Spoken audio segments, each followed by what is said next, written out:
নমস্কার বন্ধুরা, দেখুন প্যাটিস তো অনেকে অনেকভাবে খেয়ে থাকেন, দোকান থেকে বাড়ি থেকে বানিয়ে।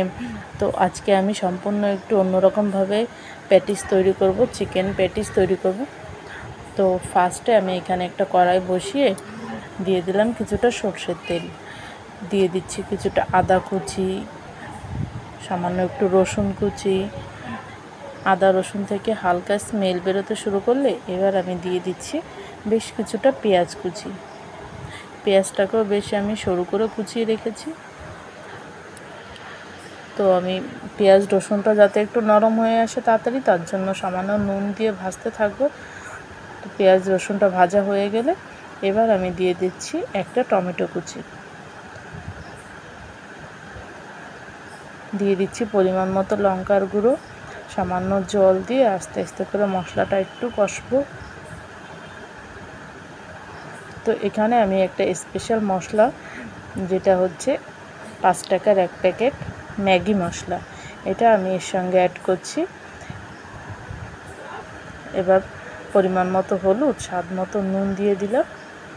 তো দেখুন মশলাটা আমার কষানো হয়ে গেলে এবার দিয়ে দিচ্ছি একদম ছোট করে কেটে রাখা কিছুটা চিকেন, সেই সঙ্গে বেশ কিছুটা আলুটাকেও আমি চিকেনের সাইজে ছোট করে কেটে নিয়েছিলাম।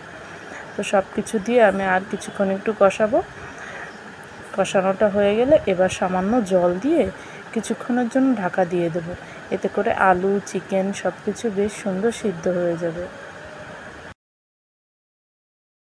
তো দেখুন আমার পুরটা রেডি হয়ে গেছে, আলু চিকেন সুন্দর সিদ্ধ হয়ে গেছে। তো এবার আমি পুরটা নামিয়ে নিলাম। এদিকে একটা বাটির ভিতরে আমি 2 চামচ পরিমাণ ঘি নিয়ে নিয়েছি, সেই সঙ্গে নিচ্ছি 2 চামচ কর্নফ্লাওয়ার। অবশ্যই কর্নফ্লাওয়ারটা ব্যবহার করবেন, তাহলে এটা কিন্তু বেশি ভালো হয়। আমি ভালো করে মিশিয়ে এটাকে সাইডে রেখে দিচ্ছি। এদিকে দেখুন আমি একটা বাটিতে পরিমাণ মতো ময়দা নিয়ে নিয়েছি, তার ভিতরে দিয়ে দিচ্ছি স্বাদ মতো নুন। অল্প অল্প করে সাদা তেল দিয়ে আমি ময়দাটাকে মায়াম দিয়ে নিলাম। তো মায়ামটা সুন্দর রেডি হয়ে গেছে। এবার আমি অল্প অল্প করে জল দিয়ে ময়দাটাকে মেখে নিচ্ছি। তো দেখুন ময়দাটা আমার মাখা হয়ে গেছে, আমি 10 মিনিটের জন্য রেস্টে রেখে দিলাম। তো 10 মিনিট পরে আমি ময়দাটাকে ছোট ছোট করে লেচির আকারে কেটে নিয়েছি। আমি 5-6টা টুকরো করে রেখেছি। এখান থেকে একটা একটা লেচি নিয়ে একটু কর্নফ্লাওয়ার দিয়ে একদম পাতলা করে আমি রুটিটা বেলে নেব। একে একে আমি সব রুটিগুলো বেলে সাইডে রেখে দিলাম। এবার এখান থেকে একটা রুটি নিয়ে তার উপরে সেই ঘি কর্নফ্লাওয়ারের মিশ্রণটা আমি ভালো করে পুরোটা জায়গায় মেখে নিলাম। এবার এর উপরে একটা রুটি আমি দিয়ে দিচ্ছি, আবার কিছুটা পরিমাণে সেই ব্যাটার দিয়ে আবার কিছুক্ষণ ভালো করে একটু মেখে নিলাম। আবার কিছুটা পরিমাণ ব্যাটার দিয়ে আমি সব জায়গায় মাখিয়ে নিলাম। এইভাবে করতে করতে আমি প্রত্যেকটা রুটির উপরে এইভাবে লেয়ার দিয়ে নিলাম। সবার শেষে আরেকবার সেই মিশ্রণটা দিয়ে আমি এইভাবে ভাঁজ দিয়ে নিচ্ছি, এতে করে না লেয়ারটা খুব সুন্দর হয়। তো আমি আবার একটু কর্নফ্লাওয়ার দিয়ে বেলে নিচ্ছি। তো এবার আমি একটু লম্বা করে বেলে নিলাম, আর খুব একটা পাতলা করিনি, একটু মোটা রেখে বেলে নিয়েছি। এবার একটা ছুরির সাহায্যে আমি কেটে নিচ্ছি।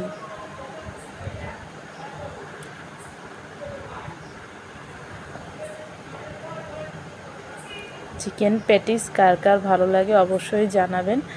আমার রুদ্র মাঝে মাঝেই খেতে চায়, কিন্তু বাইরের দোকানের এখন যা অবস্থা, আমি ওকে বাইরের জিনিস খুব একটা খেতে দিতে চাই না, তাই জন্য মাঝে মধ্যে এরকম করে বানিয়ে দিই। তো সবগুলো কাটা হয়ে গেলে এর উপরে সেই বানিয়ে রাখা চিকেনের পুরটা অল্প অল্প করে দিয়ে নিলাম। এবার হাত দিয়ে আস্তে করে একটু মুখটা বন্ধ করে দিচ্ছি। পুরোটা বন্ধ করার প্রয়োজন নেই, যেহেতু আমি তেলে ভাজবো না, আমি মাইক্রো ওভেনে একটু বেক করে নেব। তো সুন্দর দেখার জন্য আমি উপর দিয়ে একটা ডিমের কুসুম ভালো করে মিশিয়ে সুন্দর করে একটু মাখিয়ে দিলাম। এবার আমি মাইক্রো ওভেন গরম করে 30 মিনিটের জন্য রেখে দিচ্ছি। তো দেখুন 30 মিনিট পরে এসে আমি বন্ধ করে নিচ্ছি। তো দেখুন কত সুন্দর হয়েছে, দেখতেও কত সুন্দর হয়েছে। একটুখানি ডিমের কুসুম দেওয়াতে এর কালারটা না আরও বেশি সুন্দর হয়েছে। তো এই রেসিপিটি আপনাদের কেমন লাগলো অবশ্যই কমেন্টে জানাবেন। ভালো লাগলে চ্যানেলটি সাবস্ক্রাইব করে পাশে থাকবেন। নমস্কার।